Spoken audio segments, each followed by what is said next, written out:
everybody, I'm Bree the Plant Lady, checking in with part 2 of my late June weekly garden tour. First of all, it hit me today that today was the last Monday of June, and I don't understand where the month went. Always passes too quickly.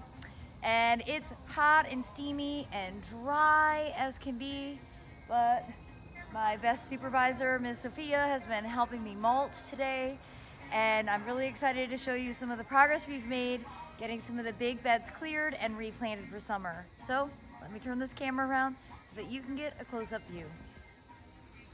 Well, as you can see, we have gotten this big bed cleared. I seeded it without supervision, and all the seed is germinating. So my plan was to, get this mulched before this happened, but everything germinated in like 3 days. And at this stage, I can't tell what is what, but there's definitely a few different distinct things. I'm sure sesame is some of it. I also sowed zinnias and ageratum and actually a whole bunch of different things. So maybe by next week, some true leaves will be showing. But I don't think we're gonna get this mulched because at this stage you can't walk through here and dump wood chips on everything. So this bed is gonna end up staying as it is. Maybe I'll get to mulch that edge over there. And I did plant some jalapeno peppers that were labeled Best Jalapenos 2023. So I'm assuming these came from some seed I collected from the garden, and that's how I distinguish them. So got a nice row of those. As you can see, all of the hydrangeas have bounced back because I've been keeping this watered. And the mulch that I did have left over from the wave ended up all going into this back bed, which is too shady to grow a lot of vegetables in. I did plant a couple of peppers here on the edge, but really it's just nice to see it cleaned up and mulched, weeded. I would say this has been an area that hasn't really ever gotten any attention in, well, the whole time I've gardened here since 2011. This area was originally where I was just stashing plants when I was in the process of moving from my flood house, which was a catastrophe that occurred 14 years ago. And a lot of the plants just got rooted and I never moved them. And that's why everything is sort of on top of each other. But I'm excited to sort of start to refine this area. And, again, it all started this winter when we put this pathway in. This pathway has been a game changer for connecting to the two properties and giving me a better workspace that's more accessible with equipment. I used to call this the back 40, and now, there's bananas and hedychium, and this is a neolithia right here. Nice looking hydrangeas. And of course, this berm that we got planted is doing really well. I do water it daily, but it's nice to see this behind the shed section starting to really look like a garden. Now we have a bunch more to do, and we will be recording the process. I'm hoping to start doing that tomorrow. But I'm super pleased with how all of these plants are settling in. These are all native perennials, shrubs and ferns. And well, it's just pretty amazing. Just a couple of weeks, and none of this has had any rain at all to get settled in. So this is all from the hose. I'm gonna have 2 gigantic water bills this month. There's no questioning that, but it's okay. I'd rather have the plants live than have them all shrivel up and die. Well, here's the diamond in the rough. We've been dumping compost here. I have sprayed to get some of these bad weeds under control. We've got the soil cube staged and ready to start layering on top so we can go ahead and have some nice fresh soil to be able to get all of the plants in. Of course, all the plants are these landscape plugs. The goal is to get this done before I leave town on Sunday. So, fingers crossed. I think we'll at least make a dent. We probably won't get all of it done, but we will at least get, I think we're gonna get a substantial amount accomplished. Now, looking at the big bed from sort of this side back angle, those self-sown pumpkins are doing really well. And I don't know for sure, until I see fruit, I won't know exactly what this is. It doesn't look like the Seminole. It might be a Cushaw squash. But I'm getting these stupid squash bugs that are really, really destructive. That's their adult stage. And here is their juvenile stage. And they are really, really bad. So this might be a squash that, I don't know, maybe I just need to put more diatomaceous earth down. Usually the Seminole and Cushaw squash are resistant to a lot of the problem squash bugs, but this does not seem to be resistant. In fact, the longer I look, the more I see. And so far, squishing them has been my only solution. So I'm not really interested in putting out a broad spectrum pesticide. Defeats the purpose of growing my own food. But I don't want the squash bugs to kill everything either, because it's growing really well. In theory, I'm actually going to get some squash to be able to eat from.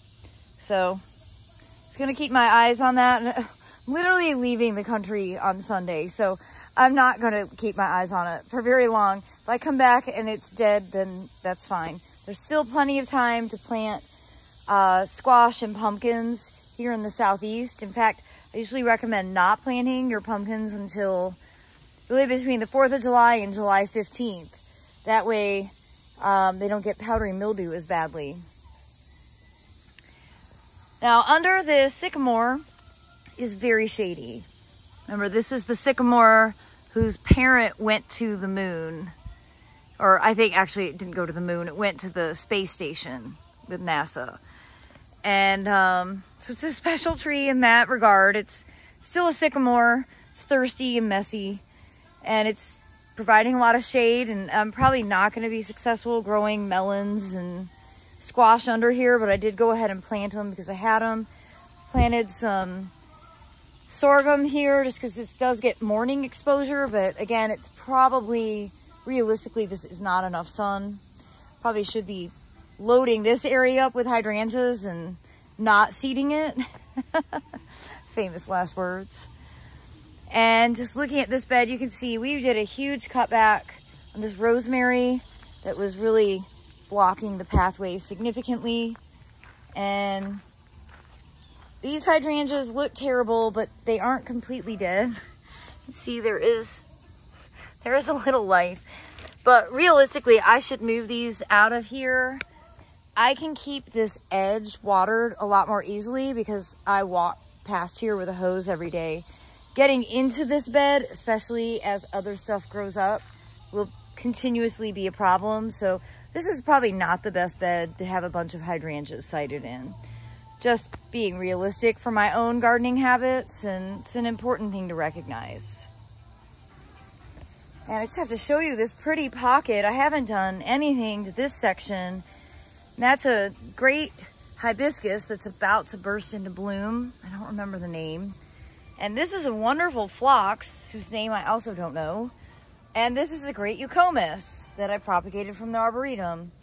But this is a nice little corner right here of perennials that are well established. And, you know, I like to have big open spaces for annuals, but it's also nice to have perennials that kind of hold their own and keep the weeds at bay. Now, I'm very excited to show you this fence line, which Aiden and Abby and I planted 2 weeks ago today. And we've been keeping it really well watered, and everything's looking great. You can see the okras are really getting some size. The cattle fence is totally working to prevent the deer from eating the okra. Even the melons are starting to grow out, and I'm excited to see some cucumbers developing. There's more sorghum. This is all corn, the backdrop here. So I'm pleased that we got this done early-ish, and I think it's gonna look awesome, especially if we get some rain. These plants can get a little better established and not need to be on water every single day. That would be a huge relief. Well, the edge of the woods is looking a little droopy, and I watered this for over an hour yesterday. And I'm really trying to do deep watering, but not so frequent. And yeah, I don't know. We're just so dry. Hydrangeas don't like this, neither does Edgeworthia. These sad Edgeworthias. And again, I've been running the sprinkler. These have not gone totally water-free. So it's definitely discouraging to see everything wilting like this, you know, at this point in June. July and August are usually hotter and drier, but we can just keeping our fingers crossed for some rain. It would make a big difference in everyone's morale. Well, as we come up here, this area has not gotten any water at all. And it's looking pretty good. It does get shade pretty early in the day, and that makes a big difference. Catnip everywhere. Bees love it. I swear, catnip really is a pollinator plant. And, well, even if you don't have cats, it's worth having. And, you know, again, I'm watering all these vegetables. They look chlorotic and sad, and if they would get some rain, it would make all the difference in the world. These might not make it. But I am pleased to see all of these container plants doing really well. These peppers, which have been planted for a while now, have really rebounded from having been abused and dried out. But they're looking great. They're flowering, they're fruiting. I think these are like traditional bell peppers. Yep, orange bell. And all the pots that I did just over a week ago are starting to grow really well. Again, the key is easy access to water. Now, I did want to show you my hardy citrus, which really shows up once it, you know, ripens. But they're at like the lime looking stage. This is a complex hybrid. It's like quarter grapefruit, quarter lime, quarter Poncirus trifoliata. It's been reliably hardy in a heavy fruiting form. So it's always nice to see. I was actually wondering if I harvested it at this stage, maybe it would be better in a margarita. I'm gonna make margaritas tomorrow for a dinner party, and maybe I'll give it a try. These Popstar hydrangeas look awesome. And you know, when I planted them here, they had a lot more room because the ambrosia beetles had infested these pomegranates, and the pomegranates died all the way to the ground, and I didn't think they were coming back. Now the pomegranates have grown back, and the hydrangeas are sort of squeezed in amongst them. But this one is really quite beautiful. I do water it, so, you know, I've got a hose right here. No reason not to water.